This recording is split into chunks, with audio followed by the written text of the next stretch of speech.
আমাদের কিছু নেতার তো একটা স্বভাব আছে, এই আমি তোকে ঘর পাইয়ে দিচ্ছি, আমাকে 10,000 দে। কেউ বলে আবার 50-50 ভাগ করে, কেউ বলে তোর কলা বাগানটা দিচ্ছি, মালটা আমাকে দে। যদি এই ধরনের কোন জায়গায় যদি ভোকালি চুকানো কোটা ভাঙড়ে দেখি, প্রথমে তার 24 ঘন্টা লকআপ, তারপর তাকে আলিপুরে পাঠানোর সমস্ত ব্যবস্থা হবে, তারাই ফিরে পাঠাবে। ডিসেম্বরের মধ্যে মমতা বন্দ্যোপাধ্যায় ঘরের টাকা ছাড়বেন। আমাদের কিছু নেতার তো একটা স্বভাব আছে, এই আমি তোকে ঘর পাইয়ে দিচ্ছি, আমাকে 10,000 দে।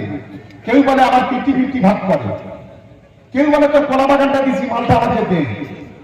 যদি এই ধরনের কোন জায়গায় যদি ভোকালি চুকানো কোটা ভাঙড়ে দেখি, প্রথমে তার 24 ঘন্টা লকআপ, তারপর তাকে আলিপুরে পাঠানোর সমস্ত ব্যবস্থা হবে, তারাই ফিরে পাঠাবে।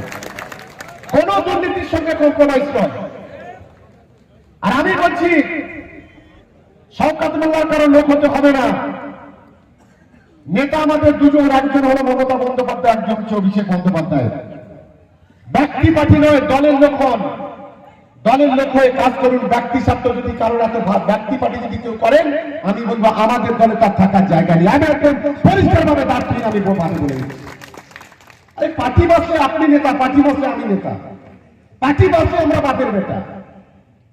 শওকত মোল্লার তেল মেরে লাভটা কি? পার্টি বসে সবাই সম্মান পাবো, শওকত মোল্লার তেল মেরে সম্মান পাওয়া যায় না, মাথায় রাখতে হবে।